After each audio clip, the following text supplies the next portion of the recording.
Sebuah voice note tentang tangisan Yana Supriyatna viral di media sosial.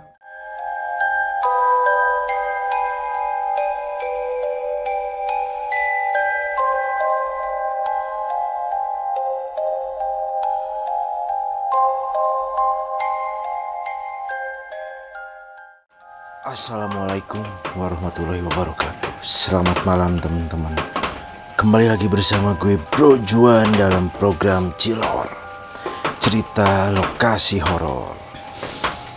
Ya, malam ini kebetulan Bandung hujan terus. Tidak bisa diprediksi kapan hujan ini berhenti, dan gue rencananya malam ini akan menuju beberapa tempat untuk gue syuting di sana. Tapi karena hujan bro, akhirnya gue memutuskan untuk syuting di rumah. Karena gue punya cerita epik nih. Gue punya pengalaman saat melewati salah satu jalur yang memang berbahaya ya. Ada beberapa kelokan yang berbahaya di jalur tersebut. Dan itu masih ada di Bandung, Jawa Barat teman-teman. Tepatnya Cadas Pangeran. Gue bakalan jelaskan sedikit sejarah Cadas Pangeran ya. Jadi Cadas Pangeran itu dibangun ya pada zaman Belanda, tepatnya pada tahun 1804 ya kalau nggak salah teman-teman. Dan itu dibangun dengan sistem kerja rodi. Tahu sendiri kan, rodi itu seperti apa, kejamnya seperti apa. Pasti banyak memakan korban di tempat itu. Dan memang di jalan Cadas Pangeran ini, selain memang jalannya suram, gelap pada malam hari, di situ terdapat banyak sekali mitos-mitos yang membuat orang lain atau siapapun melewati jalur itu harus ekstra hati-hati. Selain dari medannya yang memang membahayakan, mitosnya juga sangat-sangat membahayakan. Bahkan pernah atau kejadian-kejadian di sana sampai menyebabkan korban jiwa ya. Entah itu korban jiwa memang karena kelalaian pengendara tersebut atau memang dari gangguan-gangguan sosok tersebut. Memang banyak sekali mitos beredar di tempat tersebut. Dimulai dari kalau kita lewat jalan tersebut harus membunyikan klakson, harus melempar rokok lah, harus izin dulu lah, agar kita tidak diganggu oleh sosok atau makhluk yang menghuni yang berada di tempat tersebut. Dan sekarang ini, beberapa hari yang lalu, gue kembali melewati jalur tersebut bersama teman-teman, tentunya dengan tujuan ke Cirebon. Dan pada saat itu ada hal aneh teman-teman. Banyak sekali warga-warga berkerumun di situ ya, dan itu membuat gue penasaran tentunya. Akhirnya gue minggirlah dan gue ingin bertanya juga kepada warga tersebut, apa sih yang terjadi kan. Padahal pada saat itu belum malam-malam banget teman-teman. Dan pada akhirnya gue berhentilah di pinggir. Gue ngeliat ke lokasi. Di situ gue ngeliat ada motor tergeletak dan banyak yang bertanya-tanya, itu motor siapa sih gitu kan. Dan pada saat itu gue bertanya ke salah satu warga, dan salah satu warga itu menjelaskan, katanya dia menduga-duga bahwa ada seseorang yang disembunyikan oleh sosok tersebut. Entah memang karena dia sompral atau apa gitu ya, gue gak tahu juga. Yang jelas warga di situ menduga-duga bahwa itu disembunyikan. Soalnya kita pakai logika aja sih, kalau itu dibegal gitu, gak mungkin kan barang-barang berharga dia tuh masih ada di situ ya. Kalau begal biasanya orangnya ada tapi motor atau handphonenya itu gak ada teman-teman. Tapi ini aneh sekali. Memang itu tepat sekali dugaan para warga bahwa orang tersebut adalah disembunyikan oleh jin. Sampai viral lah kasus tersebut sampai saat ini ya. Dan memang gue sebut aja Kang Yana ya. Kang Yana itu memang belum ditemukan sampai sekarang teman-teman. Masih dicari oleh warga-warga sekitar dan memang belum ada jejak. Dan memang masih menduga bahwa itu disembunyikan oleh penunggu di situ. Dan gue juga punya cerita epik teman-teman saat gue pulang dari Cirebon juga melewati jalur tersebut. Tentunya pada malam hari. Jadi pada saat itu gue ada urusan ya ke Cirebon. Dan yang mengharuskan gue pulang malam. Karena pada saat itu gue masih kuliah teman-teman. Jadi gue harus ngejar waktu untuk pulang malam karena ada mata kuliah masuk pagi. Oke lah, pada saat itu gue pasti bisa balik malam. Dan kondisi di mobil itu gue benar-benar sendirian teman-teman. Awalnya memang tidak ada hal-hal aneh ya saat perjalanan dari Cirebon menuju Majalengka gitu, aman-aman aja gitu ya. Tapi saat gue mulai memasuki jalan Cadas Pangeran, karena di tempat itu malam hari dan gue lihat handphone itu pada pukul jam 1 malam. Yang jelas memang di situ sepi banget, tidak ada pengendara lain.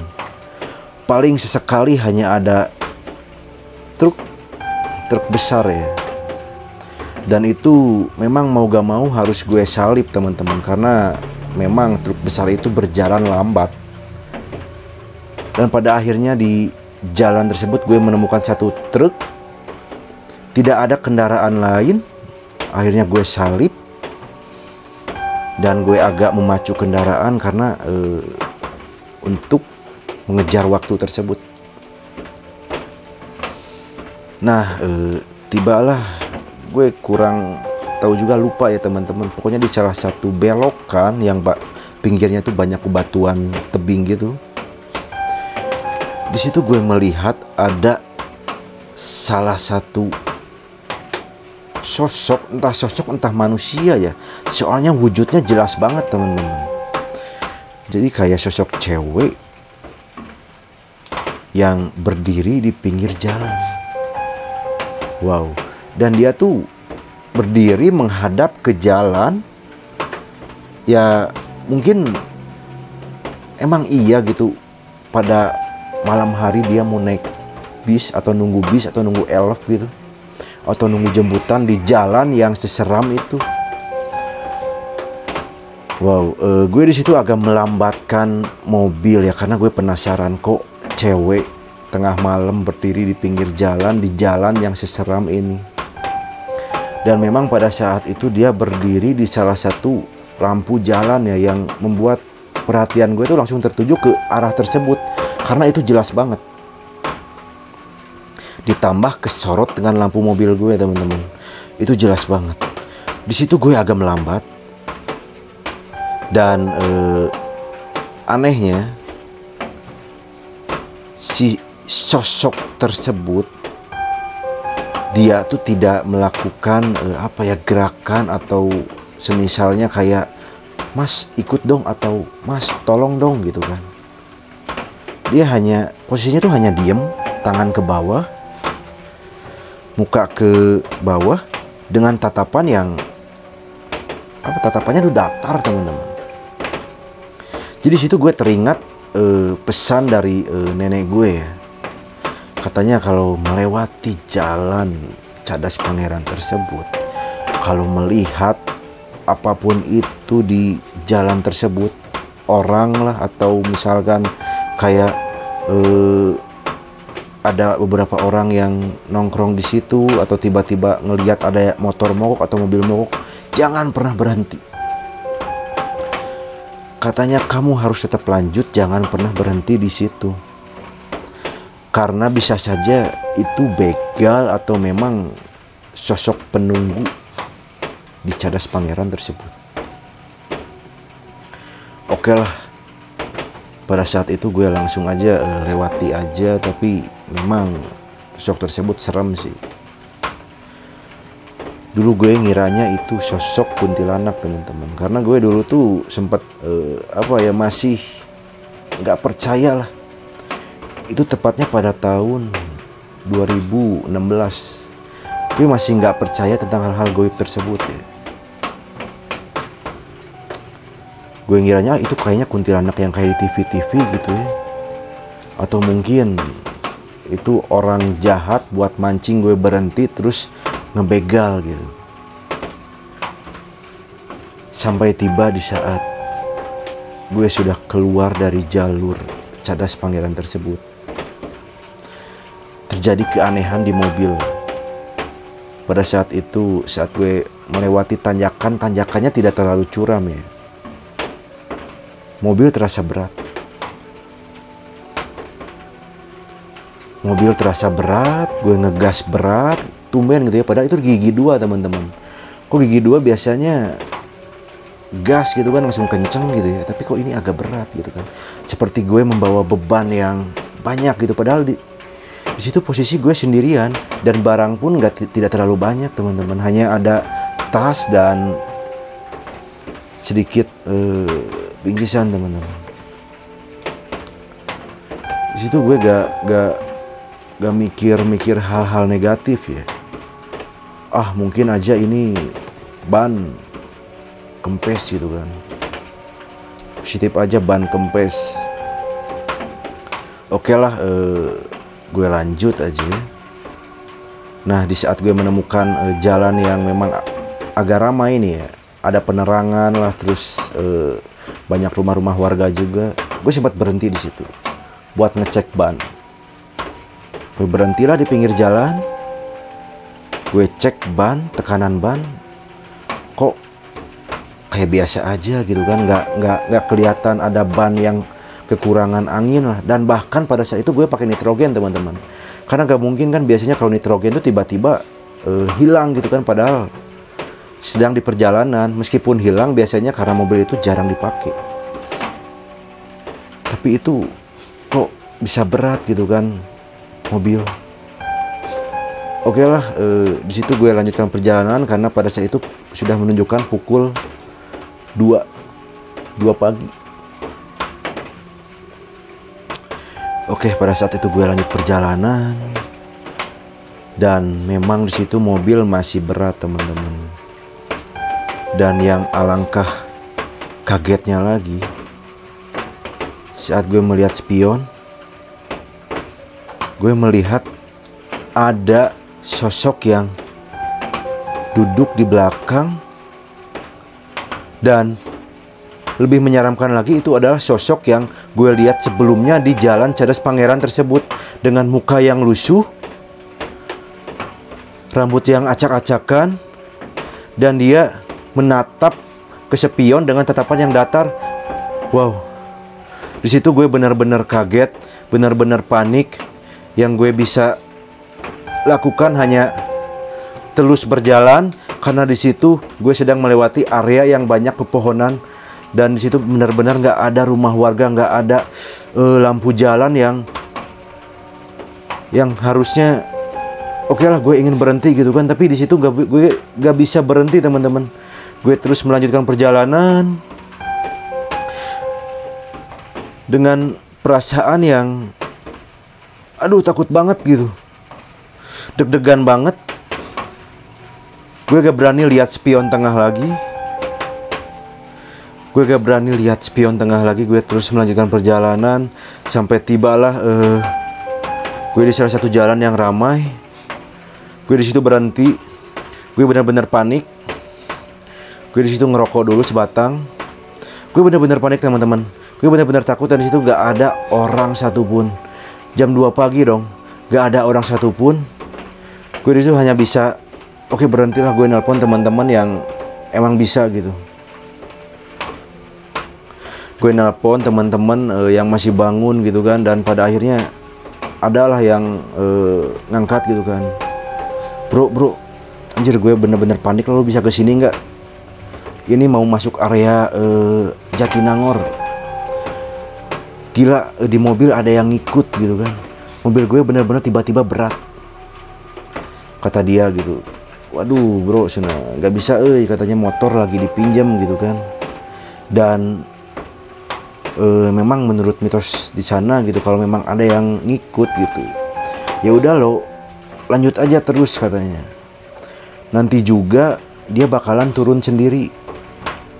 Itu memang sosok yang biasanya ngikut di situ, biasanya memang hanya ikut saja bro. Yang penting lo gak panik, lo gak sompral di situ, lo harus lanjut aja perjalanan. Nanti juga dia turun sendiri. Di situ gue sedikit tenang ya. Memang masih merasakan rasa takut, tapi bagaimana lagi teman-teman, di situ memang gak ada orang yang bisa membantu. Di jalanan tersebut memang benar-benar sudah sepi ya. Bahkan Indomaret atau Alfamart atau toko-toko, warung-warung pun sudah tutup. Oke lah, setelah gue istirahat di salah satu ruko yang sudah tutup tersebut, gue udah mulai agak tenang. Gue memberanikan diri untuk lanjut, dan teruslah melanjutkan perjalanan. Dan memang saat gue melanjutkan perjalanan, di situ tuh gue mencium bau busuk yang sangat tajam. Dan di situ gue gak berani ngomong, aduh bau busuk nih gitu kan, karena gue tahu gitu sosok tersebut tuh masih ada di belakang. Karena mobil tersebut masih berat, jalannya masih berat, seperti ada yang mengikuti lah. Entahlah, mungkin itu lebih dari satu sosok, tapi yang jelas gue melihat hanya satu sosok yang ada di belakang. Sampai gue buka kaca jendela mobil, tetap bau busuk itu masih tercium. Dan gue di situ nahan-nahan mau muntah teman-teman. Gue tetap fokus ke jalan, karena memang di jalan tuh sepi banget, hanya ada 1-2 mobil dan motor yang lewat. Dan pada akhirnya gue sampailah saat mau masuki tol ya. Saat mau masuki tol, tiba-tiba di situ gue mendengar kayak suara, "Nuhun Kang, nuhun Kang." Itu suara jelas banget terdengar dari telinga kiri. "Nuhun Kang." Di situ gue benar-benar panik dan memberhentikan kembali mobil gue di situ.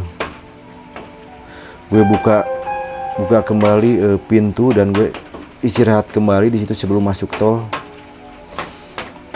Itu siapa gitu kan yang ngomong kayak gitu kan? Gue mikirnya, wah mungkin itu sosok tersebut. Oke lah, karena waktu sudah mau menunjukkan pukul 2:30 ya teman-teman. Di situ gue mau gak mau, gue harus lanjut perjalanan biar gue target jam 3 nyampe Bandung biar bisa tidur dulu baru lanjut kuliah. Oke, di situ gue lanjutkan perjalanan, gue masuk mobil, dan alhamdulillah mobil tersebut tiba-tiba saat gue melaju itu tiba-tiba ringan kembali teman-teman. Seperti sebelumnya yang gue berangkat dari Cirebon itu tidak ada beban apapun, ringan saja teman-teman. Berarti gue berpikir, oke, yang tadi kata-kata nuhun Kang itu berarti dia sudah turun di jalan yang sebelum tol tersebut. Dan memang benar yang dikatakan oleh temen gue tadi, dia tuh hanya ikut, hanya ingin numpang. Tapi itu serem banget teman-teman. Sosoknya serem banget. Mukanya lesu, seperti apa ya, pucet ya seperti gambarnya seperti orang sakit, tapi yang menyeramkan gitu teman-teman. Dan alhamdulillahnya gue sampailah di rumah pada pukul 3 kurang ya, 3 kurang gue sampai di rumah. Pada saat itu gue tidur dan tidak terjadi apa-apa lagi. Tapi itu memang pengalaman yang mengerikan. Dan pada pagi harinya gue langsung nelpon ke nenek gitu kan. Soalnya yang ditakutkan sosok tersebut tuh terus mengikuti sampai ke rumah gitu. Gue nelpon nenek tentang kejadian itu, gue ceritakan semuanya. Dan menurut nenek tersebut, kamu ngelakuin apa sebelumnya gitu kan. Nah, karena sebelumnya gue sempat cerita ke temen gue yang di Cirebon gitu kan. Soalnya dia sempat memperingati juga, wah serius bro balik jam segini gitu kan, lo hati-hati lo lewat jalan Cadas Pangeran lo gitu kan, jam segini biasanya sering ada kasus-kasus aneh lah gitu kan. Dan disitu gue sempat nantang, alah apaan sih, zaman kayak gini masih aja percaya sama setan-setan kayak gitu, mungkin itu cuma di TV doang gitu kan. Gue ceritain hal tersebut dan memang hal tersebut terjadi pada gue teman-teman. Itu real cerita pada tahun 2016 ya. Pengalaman sebelum gue ngonten kayak gini, sebelum gue nggak percaya sih sama hal-hal kayak gitu, tapi setelah gue ngonten memang mereka itu ada teman-teman. Bahkan setelah mengalami hal tersebut, gue pun percaya, oke, mereka memang ada. Dan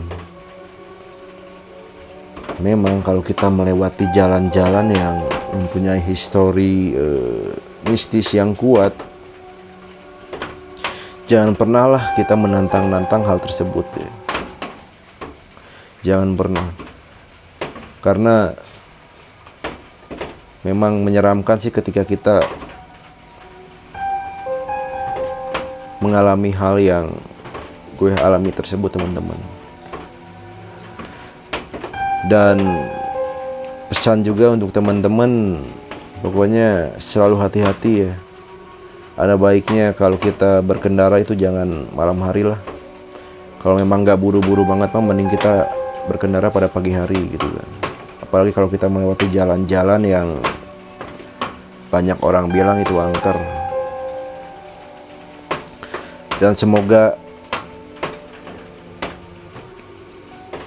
kisah yang sedang viral ini Kang Yana cepat ditemukan ya. Karena pasti pihak keluarganya mencemaskan sekali Kang Yana.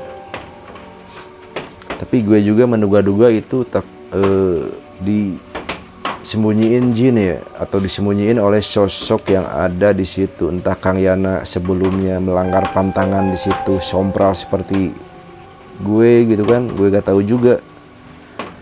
Yang jelas ya semoga Kang Yana cepat ditemukan ya. Oke, jadi itulah kisah gue pribadi ya pada tahun 2016. Semoga memberikan pelajaran untuk teman-teman ya. Pokoknya terima kasih untuk teman-teman yang sudah mensupport Bro Juan sejauh ini. Pokoknya tetap dukung Bro Juan, karena next Bro Juan bakalan mengundang narasumber-narasumber yang mempunyai cerita lebih epik lagi, lebih menyeramkan lagi. Dan Bro Juan akan mendatangi tempat-tempat yang lebih menyeramkan lagi, oke? Buat kalian yang mempunyai cerita ya, atau ingin bercerita, bisa banget. Bisa DM gue atau kirim ke email di bawah di deskripsi ya. Terima kasih sudah menonton Bro Juan. Jangan lupa like, comment, and subscribe. Thank you.